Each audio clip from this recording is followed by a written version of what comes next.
শুভ সন্ধ্যা doctor Zakir এবং যারা উপস্থিত আছেন। আমার কোনো কিছু বলার আগে আমি কেবল বলতে চাই, আমি যা জিজ্ঞেস করছি তাতে কাউকে অসম্মান করা আমার লক্ষ্য নয় এবং সবার কাছে আমি খুবই তরুণ। তাই কিছু বেঠিক বললে আমাকে ক্ষমা করবেন। আমার প্রশ্ন হচ্ছে, যতদূর আমি দেখেছি এবং জেনেছি, আমার চতুর্পাশে আমি দেখেছি ইসলাম প্রতিমা পূজায় বিশ্বাস করে না। তাই আমি জানতে চাই প্রতিমা পূজায় বিশ্বাস না করার কারণ কি? এটা আমার প্রথম প্রশ্ন। ভাই প্রশ্ন করলেন যে তার বিশ্বাস মতে ইসলাম প্রতিমা পূজায় বিশ্বাস করে না। কেন ইসলাম প্রতিমা পূজায় বিশ্বাস করে না? যে কারণে ইসলাম প্রতিমা পূজায় বিশ্বাস করে না তা হচ্ছে এটা নিষিদ্ধ। পয়েন্ট নাম্বার 1, আপনি ঈশ্বরের প্রতিমা বানাতে পারেন না। ঈশ্বরের প্রতিমা বানালেন আপনি ঈশ্বরকে অবমাননা করলেন। ধরেন আপনি প্রতিমা বানালেন এবং ধরেন প্রতিমাটা পড়ে গেল, প্রতিমাটার কি হলো? সেটা ভেঙে গেল। যদি প্রতিমা নিজেকে সাহায্য করতে না পারে, কিভাবে আপনাকে সাহায্য করতে পারবে? স্যার, কিন্তু এখানে আমার পয়েন্ট হচ্ছে, যদি ঈশ্বরের প্রতিমা থাকে সেটা আসল ঈশ্বর না হতে পারে যিনি বিরাজমান, কিন্তু এটা আমাকে তার প্রতি উপাসনায় সহায়তা করে, প্রার্থনায় মনোযোগ বাড়িয়ে দেয়। যদি এটা সাহায্য করে আসল প্রার্থনায় মনোযোগ বাড়াতে, আপনার কি ধারণা এটা কি ঠিক? ভাই বলছেন যে সে প্রতিমা যদি ঈশ্বরের প্রতি মনোনিবেশে সহায়তা করে সেটা কি তার জন্য ভালো নয়? কিন্তু ঈশ্বর যখন বলছেন আমার প্রতিমা বানিও না, তবুও কি আপনি বলবেন এটা স্রষ্টাকে মনোনিবেশে সাহায্য করে? এটা কি ঠিক না ভুল? যদি আপনি ঈশ্বরকে ভালোবাসেন তাহলে তাকে মান্য করবেন কিনা? যদি আপনি ঈশ্বরকে ভালোবাসেন তাকে মানতে হবে। ধরুন আপনি একটা কোম্পানিতে কাজ করেন এবং বস আপনাকে বলছেন যথাসময়ে অফিসে আসুন, আপনাকে ঠিক 10টায় আসতে হবে। আপনি বলবেন না, আমি যদি 11টায় আসি, আমি ঘুমাবো, আরও ফ্রেশ থাকবো, আমি 11টায় আসবো। সেটা কি ঠিক না ভুল? সেটা ভুল। এরপর কিছু লোক আসলো 10টায়, কেউ 11টায়, কেউ আবার আসলো 12টায়। না না, কিন্তু আপনি জানেন আমি ভালো কাজ করতে পারি। কেউ আসলো 1টায়, আবার কেউ আসলো 2টোর সময়। আপনার কি ধারণা কোম্পানিটি ভালো চলবে? না, আমি আমার বসকে খুব ভালোবাসি। বস বলছেন যথাসময়ে আসুন, টা মানে 10টা। যদি আপনি বসকে ভালো না বাসেন তাহলে আপনি দেরি করে আসতে পারেন আর রেজিস্টারে লিখে দিতে পারেন আমি ঠিক সময় এসেছি। এটা হচ্ছে প্রতারণা।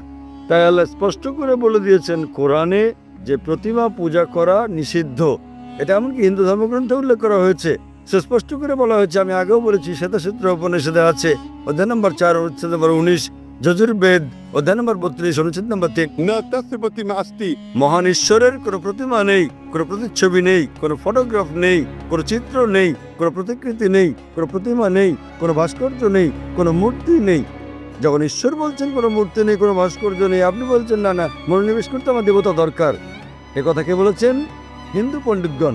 যখন আমি পণ্ডিতকে বলি যে এটা স্পষ্ট করে উল্লেখ আছে বেদে পূজা করা ভুল, তারা বলেন না না, প্রথম দিকে যখন আমি প্রাথমিক ধাপে থাকি, নিম্ন পর্যায়ে আমার প্রতিমা পূজা প্রয়োজন মনোযোগের জন্য। যখন আপনি উচ্চ স্তরে, উচ্চ সচেতনতার স্তরে পৌঁছান তখন আর প্রতিমা দরকার নেই। তাই আমি হিন্দু পণ্ডিতদের বলি, মুসলিম ইতোমধ্যে সচেতনতার উচ্চ স্তরে পৌঁছে গেছে।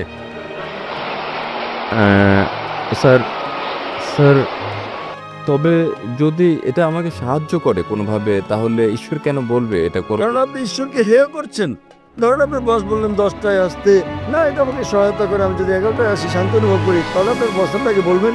যদি আপনার সহায়ক হয় তাহলে কোম্পানি থেকে বেরিয়ে যান, অন্য কোম্পানিতে যোগ দেন, যেখানে কেউ আসে 10টায়, কেউ 11টায়, কেউ 12টায় আসে। আপনি কর্মচারীকে বললেন 10টায় আসতে, ধরেন আমি কর্মচারী বললাম দুপুর 12টায় আসবো, আমি শান্তি অনুভব করি, এটা আমাকে ভালো লাগে, আমি প্রশংসা করি, আপনি খুব ভালো বস। আপনি কি পছন্দ করবেন? প্রতিদিন আপনি বলেন আমার বস খুব ভালো, আমার বস খুব ভালো, আপনি তসবি জপেন, আপনার জপমালা, আমার বস খুব ভালো। অন্য কর্মচারীরা বিকেলে আসে, 2টোর দিকে আসে, আমার বস খুব ভালো, আমার বস খুব ভালো। বস বলবেন ভাই আপনি আমার প্রশংসা বন্ধ করেন, সময় মতো অফিসে এসে কাজটা করেন। তাই আপনার ঈশ্বর, আপনার স্রষ্টা, আপনার ধর্মগ্রন্থে আপনাকে বলেছেন, হিন্দু ধর্মগ্রন্থে, খ্রিস্টান ধর্মগ্রন্থে, মুসলিম ধর্মগ্রন্থে, প্রতিমা বানিও না। আপনি ঈশ্বরকে অবমাননা করছেন। এত ক্ষমতাবান ঈশ্বর, তার প্রতিমা বানাচ্ছেন। কে প্রতিমা বানাচ্ছে? কে বানাচ্ছে? মানুষ। তখন ঈশ্বর বলবেন আমি মানুষ জাতিকে বানিয়েছি, এখন মানুষই বানাচ্ছে আমাকে। কি বোকামি এটা! স্যার কেন আপনি করেন? যখন ঈশ্বর আপনাকে বলছেন প্রতিমার প্রয়োজন নেই, প্রতিমা ছাড়া ঈশ্বরের প্রতি মনোনিবেশ করো। স্যার, আমরা ঈশ্বরকে সৃষ্টি করছি না।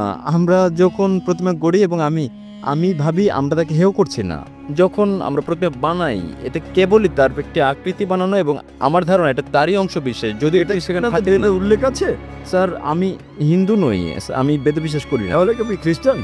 আমি জৈন। জৈনরা কি ঈশ্বরে বিশ্বাস করে? হ্যাঁ, তা করে।